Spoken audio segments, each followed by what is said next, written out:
recording in my home. I'm looking at the beautiful nature outside. And in the other room, I have a big sign that says wild and free. Get down. Want to get down? No, I don't like that song at all. What? Get Down by Casey in The Sunshine Band? Yes. Is that the name of it? Casey and the Sunshine Band? Yes, it is. 'Tis the name of the band, also known as Casey and the Sunshine Band. All right. Welcome to Two Mystic Mamas. So funny, we are going to be talking about your inner wild. Full transparency, I just changed my shirt. And oh my God, I didn't even notice. Well, I just changed my tampon. Like a neutral. And I was like, I don't think we need to share that with anybody, but no, it's only you sharing that. Yep. So, but also, that's not what you changed. No. So you have a nice neutral color on, and I had on like chartreuse, and I was like, oh, I'm gonna change into something else, so it's not as noticeable. Oh, not me. That we're recording on the same day. I am known to wear the same clothes for multiple days in a row. It just does not bother me. Evie's in this space where she loves what she loves and only what she loves. So I'm like, you do have more than 3 pairs of pants. You know that, right? But they're just getting washed and worn to shit because she wants to wear them all the time. Yeah. But in between recordings, we were talking about the next podcast, and she said inner child, and I was like, And then we got in here, I'm like, do you know we're talking about awakening your inner wild, right? Which does track. Because we're talking about female archetypes. Yes, and I had done the research on that, and I was like, oh, that tracks more than working on your inner child and your female archetypes. Though, I mean, there's probably some cross. I'm sure. And I was thinking about it too, and I was like, oh, there's definitely a wraparound here. No, for sure. Sure. You can certainly give them a wraparound. The good old wraparound. Oh, bless. Okay, so there's 2 books that I've read that have sent me down this path. And I want to share them with you guys because they're just fantastic reads. Mm-hmm. And they have sent me on my own kind of path of awakening. And then I have another one, and I have to see if I can find it because it kind of coincides with what we're talking about, but in a way of like a transformational workbook almost. It's like a challenge. Okay. Of like reigniting your inner mojo. Oh. Mm-hmm. But the first 2 books that I read that sent me down this path, the first one is Rise, Sister, Rise by Rebecca Campbell. And I actually purchased this book for a friend of mine who read it and wrote in the margins and highlighted stuff and then gave it back to me and was like, you have to read this book. And so this book has just been like a part of my own awakening process over the last, 5 to 10 years, I would say. Yeah. And she also has her own oracle cards, and she's written other books, and she has a presence on social media. So go check her out, Rebecca Campbell. But it's really a call to action for women. And it's reclaiming your power, your authenticity, and your connection to the divine feminine. Love it.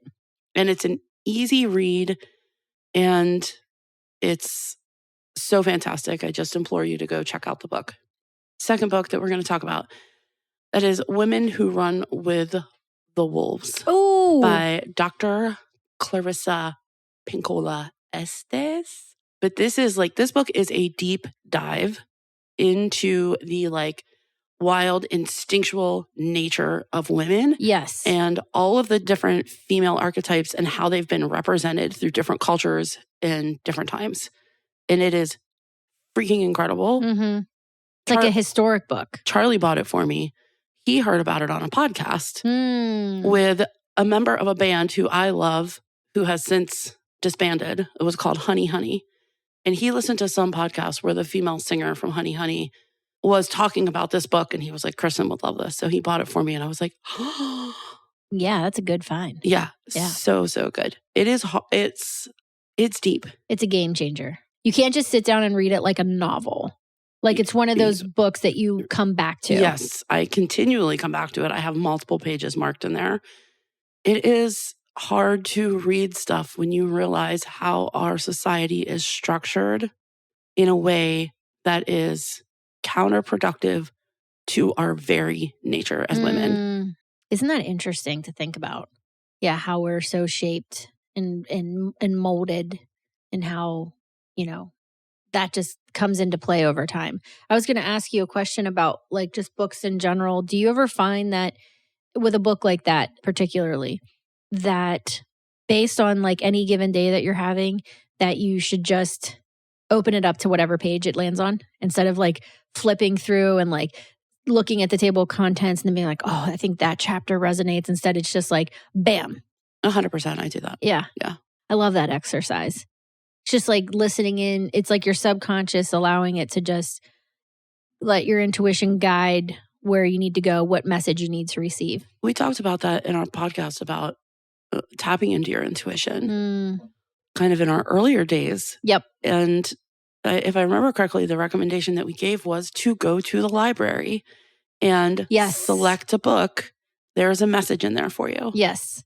And I think that can be applied anywhere in your life, like regardless of where you are. Like if you're not going to a library, whatever store you're going to, or whatever activity you're doing, be spontaneous with it.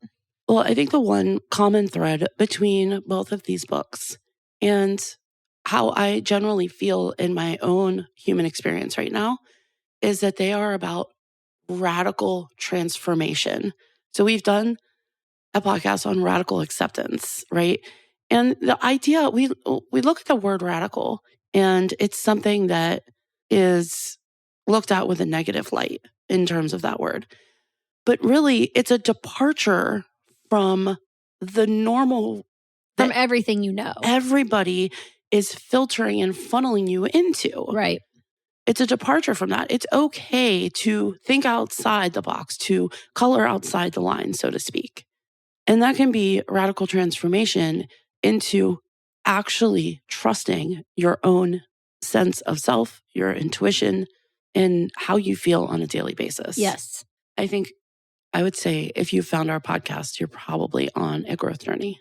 Agreed. I think, we definitely have a lot that caters to that. Right. I think if there's one common thread with all of our listeners is that they're on a growth journey. And I think that it's part of our mission to help people break free from what they've been conditioned to. Or at least understand a little bit more about it and question it. Naturally, I'm a big supporter of beliefs. And I think that beliefs are critical to being grounded, being safe. I think that it allows you to connect with community in a home that has different beliefs. When I say different beliefs, when it has just beliefs in general, I think that that's all we know, right? So we don't question it as a child, but as we get into our adolescence, we start asking, why? How come? How did we get here? Why are we here? I remember really questioning the Catholic faith when I was in high school, where I was just like, I know I'm supposed to get something out of this and I get nothing. Like it's an hour that I go where I'm like, oh, like, why do people want to do this? Like, this is not enjoyable. We've just had a conversation in our family where I'm like, if I could have a space to go in a community to talk about growth without the religious aspect, I think there's so much beauty to be gained from that. Oh, for sure. But there's no, when you're going to a church. Well, that's a set of beliefs. That is a set of beliefs, right? Correct. You are buying into that religion. Correct. And, it's all based on, most around here, Christianity, right? But I think that, within that weaved are some really important messages. For sure. That I think that would be a cool thing to cultivate. I think it would be cool. I don't even know what you would call it, but I do think that would be neat to have. The name would sense of community and support. Yeah, let's get into some of the specific female archetypes. I think it's so important, just the energy that women bring to each other and supporting each other and loving on each other and understanding, women tend to be more empathetic and understanding than men. And so when you're talking about these different archetypes that we flow through kind of throughout our life, because I don't think you're just one. I think you're a meld of a bunch of them. For people that have never heard the term female archetype, how would you explain that to them? So, yeah, they're patterns or, part of like the personality that makes you who you are, your behavior, and they can be impacted by different cultures or different eras in which you live in, depending on when you were raised and born. And it's, that's just like who you are as a woman. Well, I think what we're talking about is who you are before society told you who you are. So like that deep within feeling of knowing that you are a lover, right? Or whatever it might be for you before you were told who you are or who you're supposed to be. And it's not so much though, like, putting you into a box, because naturally I think that you evolve and change over time as well. But some of the most known archetypes that exist are the maiden, the mother, the wise woman, the wild woman, the seductress, and the warrior. Well, I think the messaging here, too, if you listen to any of our podcasts, is about stepping into your most authentic self. Right. And when we peel back the armor that we've built around ourselves and we embrace the vulnerability of being a woman and tapping into the divine feminine, then in what way are we thriving, right? Mm-hmm. And I think that's what speaks to me the most is that women thrive regardless of how history has told us that we are supposed to be this or supposed to be that. Mm-hmm. Women are thriving. Oh, yeah. And this is another way to embrace that. Yep, I agree.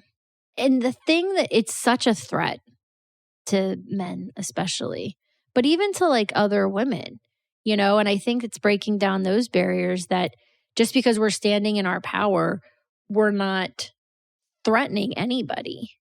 We're just owning what is ours. We're just owning what we harness, that energy that we exude.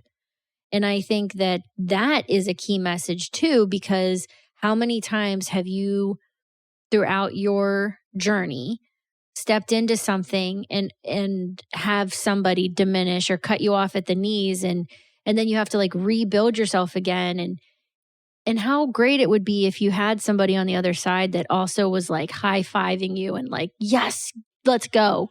Because the other thing that I think on that same breath is just how energy attracts energy, right? So when you have been around other women that genuinely encourage you, genuinely support you, genuinely help you, and that can be identifying something within your own psyche or within your own ego where you're like, they're giving you feedback, but it's coming from like a genuine place, not a judging place. That energy that is cultivated, that starts swirling around is infectious. Right. And that's where it can also be in turn kind of looked at as a threat. And I think that part of my journey is identifying when those situations happen and being able to break it down and be like, no, right. We're not going to do this. I think for me, this, we're in a time of spring and transformation and rebirth. And I'm reminding myself that it's okay to remember my roots, my primal roots, right? And I have to root down and I have to ground in order to rise up, because that's where I'm able to navigate life from my best self, mm-hmm. right? Because you're talking about, okay, well, I don't have to be this person for that person. I don't have to be anything other than who I am. And for me, that starts in literally rooting myself and grounding myself and giving myself that permission that just as like the earth is nourishing everything that's coming back, that I can nourish my next steps. Mm-hmm. I love that. And I think that's grounding is an exercise that I wish I knew more of at a younger age. Right. Because it is so gifting. It is so gifting. I think we did it without knowing we were doing it, though. Think about when we were running around outside and playing and For sure. giving ourselves over to nature as kids. I mean, way more than even our kids do now. We were doing it on a subconscious level. Totally. Well, and I lived outside. I would spend hours outside making forts and connecting. And I always believed in fairies. And I always believed in the elements. And, you know, as I got into middle school and high school, that became less and less. And now I'm going back and it's becoming more and more. And I think to your point, you know, I was always that like free spirited child that would make up songs and I had a tree that was the wishing well tree. And I would talk to the tree all the time. Like it was a woman, like an old lady. And we would put, I've talked about my imaginary friend, Marnie, before. Yes, we've talked about imaginary friends on the podcast. And I think that, you know, I always had that like free spirited inner child that was just open to explore. And I love even now, I love to be spontaneous. Naturally we have to plan because, you know, we have jobs and kids and schedules and all of that happy horse shit. But I love to be spontaneous where we don't have everything locked and loaded. People that do that actually stress me out. Like I like to have a loose itinerary. Having structure gives you stability, right? Just like we need structure in our bones and our muscles and our spine. Like we need that in order to move, right? And I think the same happens for life. But I think that it's about what exists outside of the structure and outside of the world's expectations for us is where that comes in for me. How would you say, like what steps would you say are good for people? Naturally, you mentioned some books already, but how do we live in a world where we are bombarded by all of that noise all of the time? Yeah, I thought about this. And when I started making notes, I realized they were super surface level. And it was like, let go of what doesn't serve you. And, you know, all of the things that, yes, there's purpose in that. And those things stand true. But I really wanted to go deeper than that. And I think it starts with literally burning down the stories that you have told yourself. We exist in our minds in these stories of what we've been through. So my number one tip would be burn it to the fucking ground. Like burn the stories to the ground. It doesn't matter. You don't need those stories to propel you into the next part of your life. You are going to gracefully move into the next part of your life, whether you want to or not, right? So I guess you won't gracefully. You can go in kicking or screaming, or you can go in gracefully, but you've outgrown that person who needed this story, right? And we do it all the time. When you go and you meet somebody and you're making small talk, who are you? What do you do? Oh, how long have you been doing that? Oh, well, I used to do this, but now I do that. And these are all stories of who we are based on what we do. And I think that could be a really interesting exercise for yourself is like sitting down in front of a mirror and saying, who are you? Right. You are not your story and you do not have to act on outdated narratives. Right. And if you're in a place where you know this to be true, you know it to be true, you can feel it in your body, you can feel it in your bones, you can feel it when you wake up where you're like, I am living a life that I don't fucking recognize. That is your cue to start doing the burn. The burn. And it can start with a simple affirmation. I am not my history. It can be that simple. I am not just a sum of what's happened to me. Yes. Because we think life is always constantly happening to us. Yes. It's happening for you. Right. And it's happening through us at the same time. Well, and isn't that the fucking truth? Right.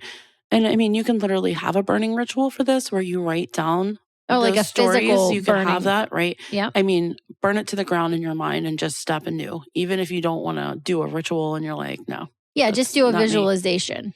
Make a choice. Yeah. It can just be as simple as making a different choice. Totally. And get out in nature. I know we sound redundant, but like honestly, a lot of this work and a lot of these topics that we talk about them in detail, but they're very simple concepts. So like a lot of things that we're like, how can we tell people how to apply this to their life? Like on every list is get out in nature. Every list, every single list. It's like, well, just go out in nature. But even more than that is if you do look at nature, it's not neat linear patterns. No. The trees aren't in neat linear patterns. It's not how shit grows. And we talk about this all the time because my husband is chaos. He sprinkles a little bit of chaos everywhere he goes. And I love that about him. But chaos is wild and it's unpredictable. And it is something that we can create with. So my next step to you would be whatever chaos is happening, create with it. Right. Stop trying to stop it. Stop trying to control it. Right. Create with the chaos. And what can you create? Yeah, and feel that energy. Like, because I'm a clairsentient, right? So I always go back to how does this make me feel? Like, how am I feeling? Where am I feeling this? And when I am in a chaotic type situation where I'm like, ooh, there's a lot of swirl here. There's a lot of I think about how does this make me feel? And sometimes, yes, the coolest things can come out of that. Well, it's a creation in its most freest form. It's just not following a set of rules. Right. Yeah. It's like a firework. Are you going to sing for us? I'm not. No. Oh, man. So the next step that I'm going to talk about is claiming your power for your own. Rachel. I'm listening. There's a card in front of you on my desk. On the back of it, what does it say? The world needs your power. Use your voice. Just don't use it for dumb shit. That's the backside of that particular oracle card. And it's true. The world does. It needs your voice. It needs your power. And power is not about domination. God, no. It's about self-ownership. Yes. Just stand in your motherfucking power. Close your eyes and ask yourself, like, where have I been giving away my power? Oh, I love doing this. And we actually had met with this wonderful woman from the Enchanted Table. And she's like, have you called your power back? Called your power back. Yep. And you were like, what? No. I was like, I've done cord cutting. She's like, no. That's different. I was like, I've never done that. And it's true. We give our power, especially as mothers. So if you're a mother, we do this on a regular basis, a daily basis. Even if you're not a mother, if you're in a relationship, if you live with your parents, if you work with coworkers and you're very vested in your job, we're always giving our power away to people, places, and things. Like we can give it to things and to places. Typically, it's to other humans. And that exercise of pulling it back, taking back, because I remember before I quit, before I resigned, I remember having that conversation with myself, looking myself in the mirror and saying, who the fuck are you? I don't even recognize you. And what was happening in my job was my power was being stripped away. It was like physically, like responsibilities were being stripped away. Projects were being stripped away. And I was stuck in this like cycle of what is happening? Do I deserve this? And it was all setting me up. It was like the universe was like, oh no, this is coming to an end. This is coming to a close. And so looking back, like when you're in the throes of it, so if this is resonating with you, you're probably in the throes of like that chaos. But when you're in the throes of change and you can feel it, you can feel things shifting and happening and you can't quite explain why, something is coming to an end. That stripping away, that taking back or the removal of the power. And that in those moments, had I had the tools to know that I could call my power back, that would have been very helpful because instead I just spiraled. Right. Well, and I mean, that's a circumstance that I think a lot of women especially working moms, find themselves in. But then there's another group of people who, and I will stand on this soapbox all day long, are living in a victimhood mentality that are giving their power away left and right.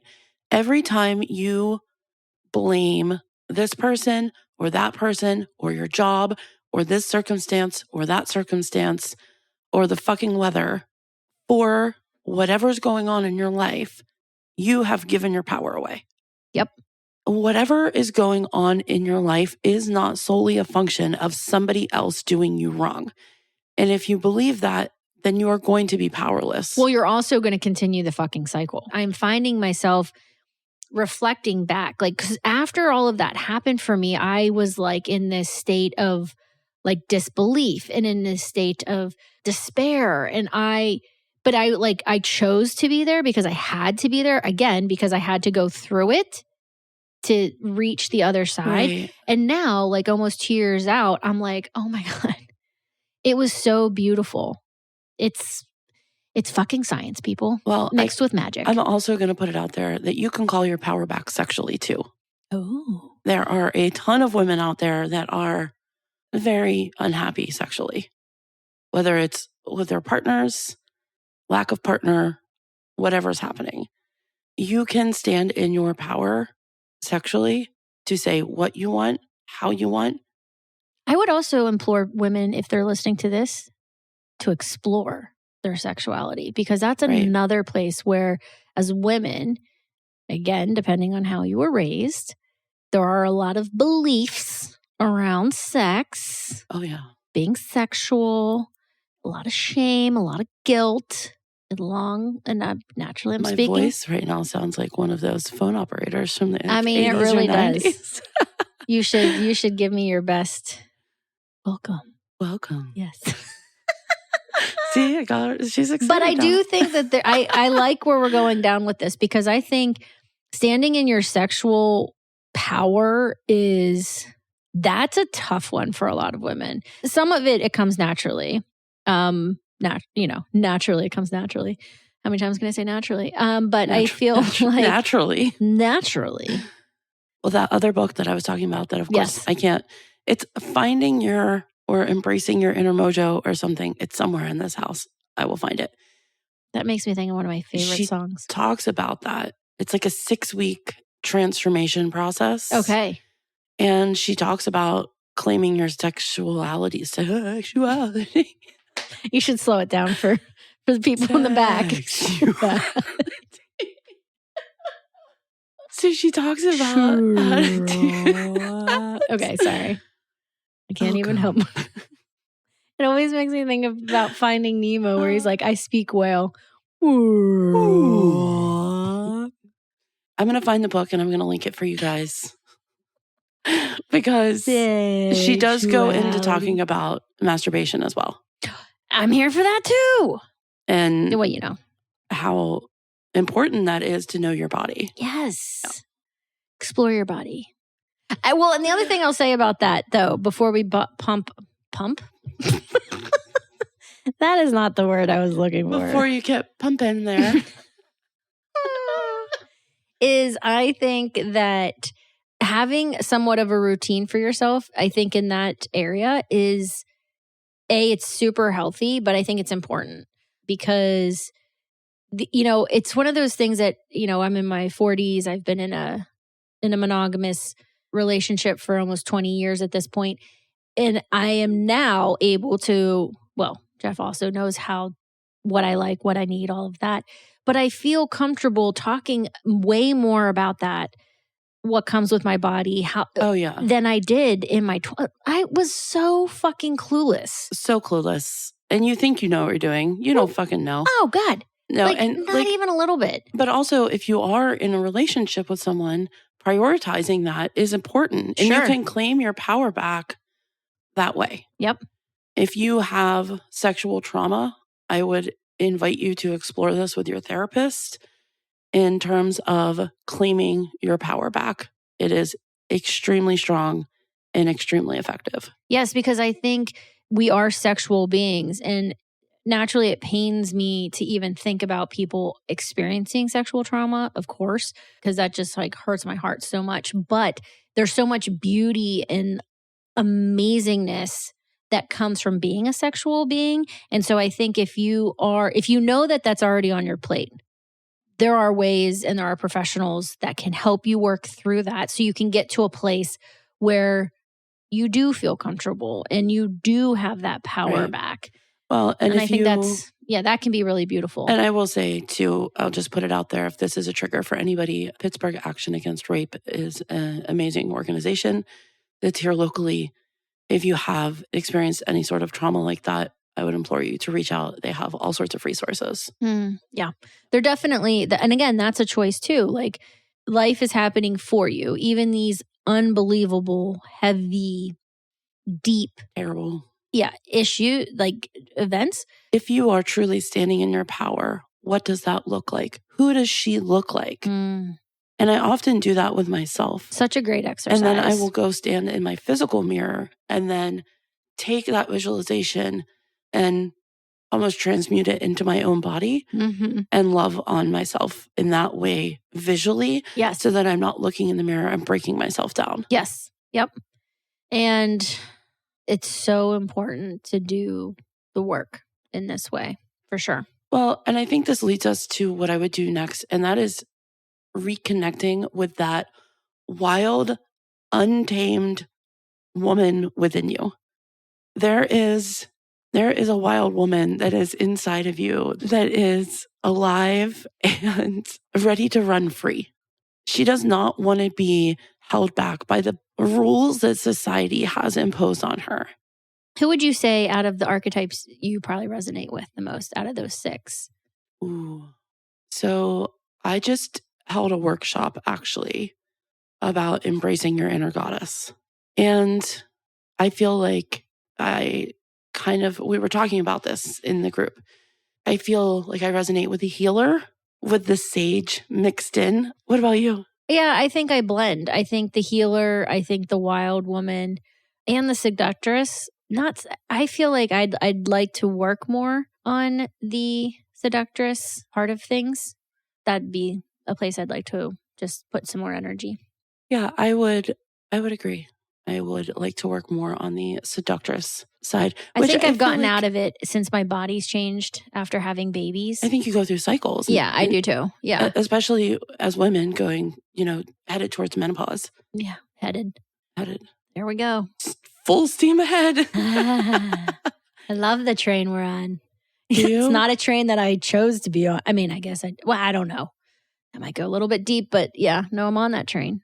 There's also like the enchantress, the mystic, right? I mean, that version of Kristen that's not had all of these other viewpoints imposed on her wants to travel the world with her family and be free and explore and meet people and try different foods and, swim in all the oceans. And like, that's at my core who I am and what I want out of my human experience. If there are people out there that can completely uproot their lives and do that and follow that passion, that inner wild, I think it's incredible. And I'm not saying that I'm not going to do that, but that's not the season of life that I'm in currently, but it's there. She's bubbling to the surface. I would agree. Yeah. So yeah, going back to your archetypes too, like, because I also asked myself this question, is it nature or is it nurture? And it's a blend. There's no fucking doubt that it's a blend, right? Because we are shaped by things that we control and things that we don't control. And so, understanding that aspect of things too, questioning it, getting curious, just walking through it, even if you just are in the beginning of identifying it, right? Like that's the step, Well, I mean, control is a myth. Everything is going to flow in and out on its own timeline. And the next step in this would be trust the unfolding, the natural unfolding of what's happening in your life and let go of fucking control. Because the earth doesn't rush a season, right? If anything, Earth does a great job of showing us how much we should be resting. Well, there's no agenda, right? Well, but there is with nature. I feel like there's an agenda. No, I feel like there is a journey, But there's not like an agenda in the way of like manipulating circumstances in order to get to this space. Yes. I guess this is the best way to put that. No, I would agree with that. But I do think if, again, most of these things are so simple to associate back, like in the sense that you don't have to overcomplicate it, right? Right. Like nature teaches us lessons all the time. Right. And we've talked about this before. You can't see it unfolding. Just because it's not happening in front of your eyes doesn't mean that it's not happening. It's not unfolding in the way it's supposed to. And, maybe right now you are dealing with a lot of anxiety or whatever's going on in your life. That's okay. Mm-hmm. It's happening. Well, all of it's this. flowing towards you. It's flowing out of you. Yeah. I would say just cultivating a relationship with the sacred and divine feminine. And what does that look like for you on your own specific path? Whether it's the light or the dark parts of yourself, honor them equally. Just let your desires lead you, right? It doesn't all have to be about the routine of life. While yes, there is a lot of merit in having structure and stability and routine, you can also romanticize your life a little bit. I love this trend on social media, by the way, of romanticizing your life. The little parts of your day when you make your coffee. I think it's important. It's like when I take my shower now. Right. I've romanticized something that we have to do as humans, clean our bodies so we don't stink. But anyways, I do think that I haven't seen that on social media, but I know what you're talking about. And I think that it's romanticizing, but it's really just finding gratitude, right? It's like being present. You were saying before about how you're just in the present, in the now. And I think that can be really positive here, because even if you've identified the archetype that you're in and maybe you're like, this is not where I want to be, or I'd like to work on this other archetype, it's just like be present and now and identify where you can make changes, and then you can figure out the steps to do those changes. Maybe it's not even about change though. Maybe it's about just being in this cycle of life where everything is unfolding naturally around you. And it's more about the creative expression of what's happening. It's the singing, it's the dancing, it's art, it's writing, it's anything that you feel pulled to do, and having this creative moment for yourself. Yes. Maybe we don't always need to be changing ourselves because it's already happening. Yeah. Right. And we talk about a lot of this stuff because a lot of us are on this personal growth journey, but it doesn't necessarily have to be about the change. It can just be about the acknowledgement and the gratitude and recognizing that you are changing and embracing what is already inside you. Yes. The magic within. Boom. Boom. Boom, boom. Go to the boom, boom room. All right. So what's one wild thing that you would commit to in this next, we'll say, physical season coming up of spring? Masturbating every day. Oh my God. The first thing that came to my brain. That sounds like a chore. It does. I'm not going to lie. Okay, maybe not every day. I don't know. I would have to think about that. You can't spur the moment me on these. Spur the moment me. Spur the moment you. Don't do it. I'm doing it. Don't do it. I would have to think about that because, again, I would want it to be intentional, right? Like nothing necessarily comes to top of mind. But I do think in order for me to work on the seductress side of my archetype, I think moving my body more intentionally is on my list. And just embracing me in that way, having those moments with myself where I'm, positively speaking to myself and to my body and to the power that I have in that regard, and cultivating, that energy. Because sometimes, I do a terrible job of like supporting myself in that way. I think a lot of women are so busy caring for everybody else.